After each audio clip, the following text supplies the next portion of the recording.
bisa dari itu.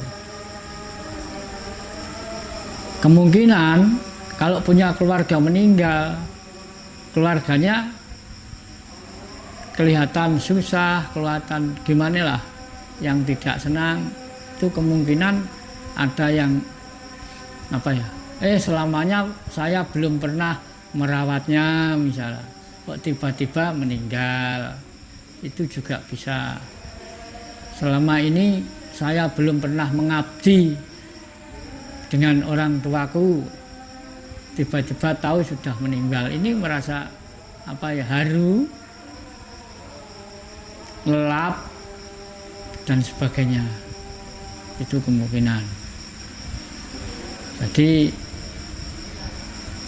kita tidak akan sama kalau punya keluarga meninggal. Kalau kita bisa menerima dengan akal sehat, ya semestinya kita harus bisa lepas. Monggo kerso, silahkan. Apalagi keluargaku diambil. Saya ini sendiri diambil sewaktu-waktu, ya saya nggak tahu. Nggak bisa membantah ini, nggak bisa. Nunggu giliran aja. Berarti berpengaruh dari keluarga itu ya, bukan dari orangnya yang meninggal saja ya. Orang yang ditinggalkan seperti sanak familinya misalnya berat dengan kepergiannya, itu juga mempengaruhi perjalanan. Iya. Nah, kemelekatan itu tadi. Iya. Kemelekatan itu yang melekat di dalam hatinya itu.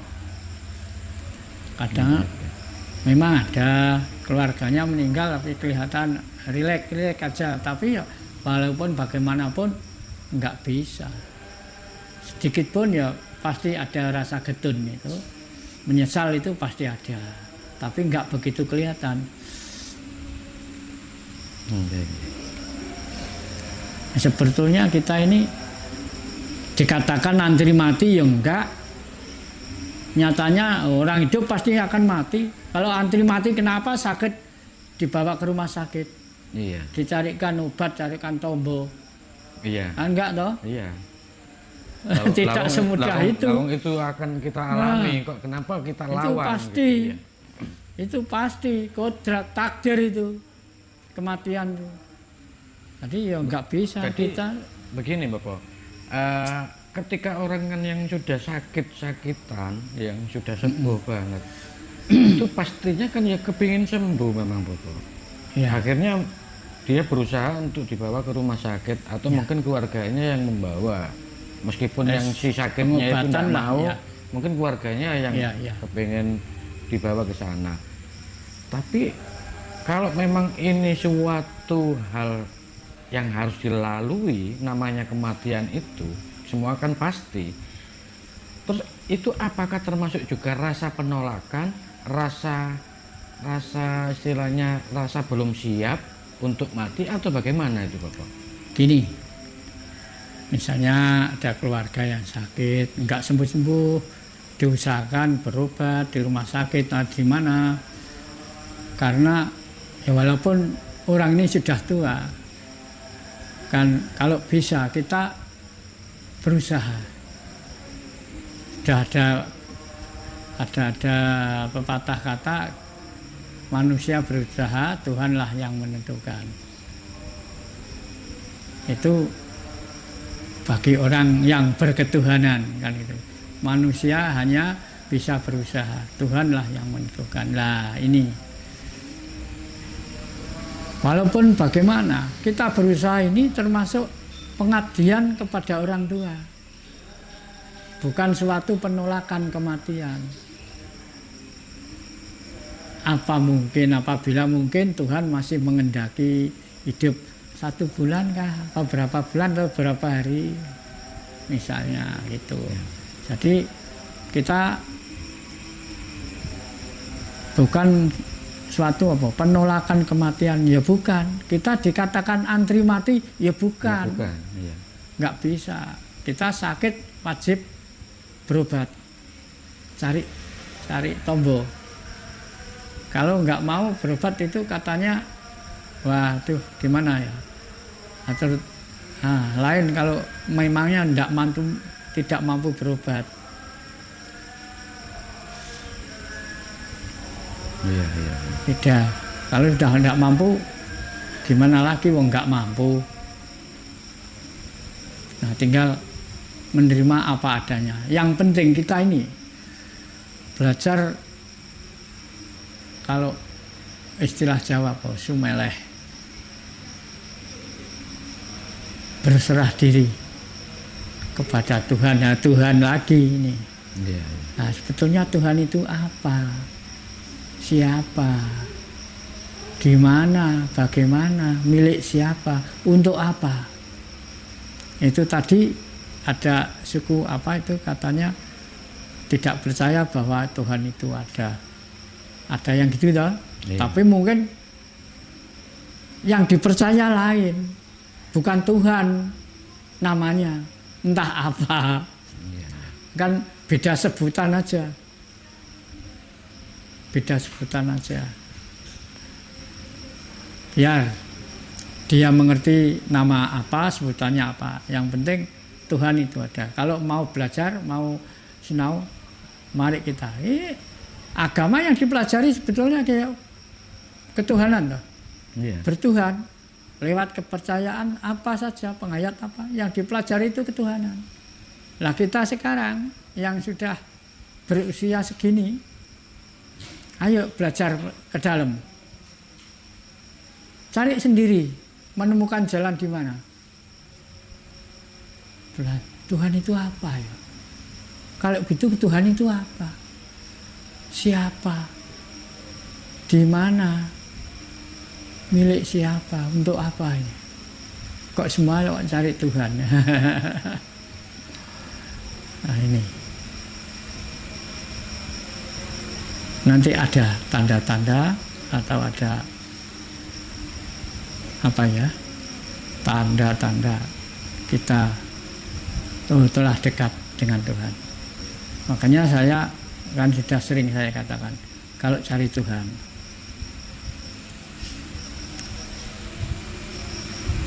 siapa saja, di mana saja, kapan saja, monggo.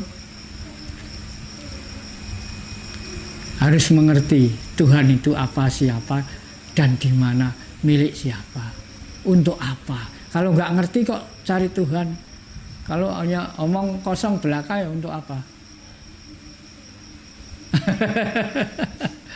Nah, katanya orang bertuhan, orang ketuhanan. Indonesia kan ketuhanan, bukan keagamaan. Jadi Indonesia itu dasarnya Pancasila. Pancasila ini pandangan hidup. Sila yang pertama ketuhanan. Ini tentang belajar bertuhan. Nah, tentang kematian ya pasti toh. Kalau nggak percaya ada Tuhan, masa percaya ada mati, mati dan hidup. Ya, itu mungkin nanti kita bahas di sesi yang lain tadi, masalah ketuhanan. Mungkin ini pertanyaan yang terakhir sesuai dengan tema tadi. Sebagai seorang sesepuh, seorang spiritualis, mungkin Barjo nanti bisa menceritakan proses ketika kita menjelang ajal, menjelang kematian, berpisahnya antara nyawa dengan raga kita, dengan tubuh kita. Tentunya sebagai seorang spiritualis ini bukan hal yang apa ya, bukan hal yang istilahnya sulit, tapi mungkin bisa mendeskripsikan, punya gambaran-gambaran nanti prosesnya. Kan ada juga mungkin bisa mengetahui ada mungkin ciri-ciri fisik atau tanda-tanda fisik yang bisa dilihat kepada seseorang yang mungkin bisa apa ya, sudah mendekati ajalnya. Jadi apakah memang bisa dilihat dari faktor fisik sekaligus juga tentunya dari faktor yang non fisik, dari gaibnya, batinnya. Oke, monggo Bapak. Ya ini memang benar, makanya kalau ingin mengembangkan ajaran spiritual, Jangan tanggung-tanggung. Semua orang yang belajar sama saya doakan supaya nanti apa kebisaannya, keprigelannya atau apa harus di atas saya nanti. Jangan sampai di bawah saya. Itu harapan saya. Nah, yang kedua, kalau mau belajar spiritual, ingin tahu, ingin mengerti sampai tentang kematian. Kalau belajar yang sungguh-sungguh. Apalagi kalau sudah mau menjadi penuntun. Silahkan, saya malah seneng itu. Siapa saja yang tadinya belajar sama saya, sekarang misalnya sudah mau menjadi penuntun, mau buka sendiri, silahkan. Tapi kalau sudah mau, sudah berani, yang sungguhan, jangan setengah-setengah. Di situ banyak hal yang dipelajari. Bukan hanya tentang hidup saja. Hidup manusia itu banyak itu. Apalagi tentang kematian, apalagi tentang yang lain. Kadang tentang perilaku saja belum mampu, yang diinginkan sudah macam-macam. Misalnya jadi orang penghayat ya, orang penghayat itu yang pertama yang harus dipelajari apa? Watak, sifat-sifat watak, kelakuan dan perilaku perjalanan. Nah, jadi kalau ada orang penghayat ya masih seneng pelin-pelan, kucing-kucingan. Waduh, ini kok terus nanti kalau jadi penuntun gimana ini?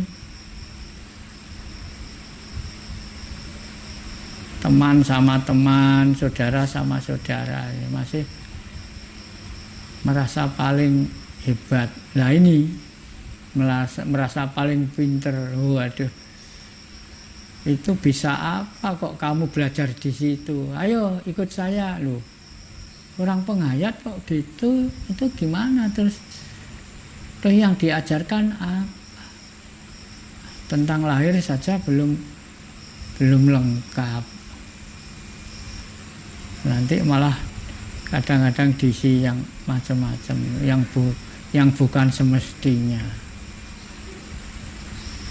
Kalau cuma ingin seperti penari ular, pemain jaranan itu, walah, itu mudah. Nggak usah jadi orang penghayat. Nah, orang penghayat itu membersihkan dirinya sendiri ini dulu, hatinya sendiri. Okay. Kan sudah sering saya katakan, jadi santri dulu, ngaji dulu. Ngaji toh, istilah Jawa ngaji dari kata-kata aji. Oh, ngajeni awake dhewe ora iso, njaluk diajeni wong. Dadi santri ora iso ngandani wong. Nah ini itu penting itu. Okay. Makanya sering saya ulas, saya bolak-balik bilangi jangan sampai lepas dari ini. Orang penghayat ini pelajaran tentang bertuhan, bukan politik, tentang kehidupan, tentang manusia, hubungan dengan Tuhan. Okay. Ya. Mungkin ini tambahan sedikit Bapak, ada pertanyaan yang terakhir ini. Tentang temanya tetap kematian tadi. Iya. Ketika kita mungkin merasa sudah dekat, sudah hampir waktunya ya. Iya. Kita tentunya bukan manusia yang istilahnya baik-baik saja, pernah mengalami banyak kesalahan dan dosa. Iya. Jadi gini, apakah itu nanti kita harus istilahnya merasa apa? Sudah memaafkan, melepaskan atas perbuatan dari diri kita sendiri. Itu satu. Yang kedua juga apakah kita harus mempersiapkan apa ketika orang lain yang salah kepada kita, kita juga harus memaafkan kepada mereka. Ya. Jadi poin yang satu tadi itu ini agak urgent ini sebenarnya. Ya. Gimana ini penjelasannya, Bapak? kita tentang memaafkan ini sudah dipelajari sejak kecil, sejak di dunia. Kita bagaimana kita bisa melaksanakan memaafkan yang secara tidak terpaksa, secara simbolis, aturan-aturan itu dimaafkan pada ada hari raya misalnya, itu sebetulnya sudah milik manusia sejak dulu. Kita supaya bisa melepaskan segalanya, ya minta maaf, ya mau maafkan, itu ada caranya. Kalau kita merasa tidak memiliki apa-apa, berarti kita tidak akan merasa salah apa-apa. Makanya di ajaran kami itu ada kata-katanya, jangan melakukan kesalahan dengan sengaja. Manusia tetap manusia, manusia tetap ada kesalahan. Tapi kalau kita ini salah tidak sengaja, tidak begitu berat hukuman kita misalnya. Kalau kesalahan itu dilakukan dengan sengaja, mengganggu ketentraman orang lain, itu kan sudah dilakukan dengan sengaja. Dulu waktu belajar di saya kan sudah saya katakan, jangan dilanggar, itu bukan untuk setahun 2 tahun, untuk selamanya. Banyak-banyak ya sudah saya katakan apa yang saya, karena gini ya, yang saya terima, walaupun saya ini belum begitu tua, yang pernah saya terima apa yang saya punyai, yang saya punyai. Siapa yang ikut belajar untuk diserahkan semuanya. Ini, tapi ya menurut waktunya masing-masing.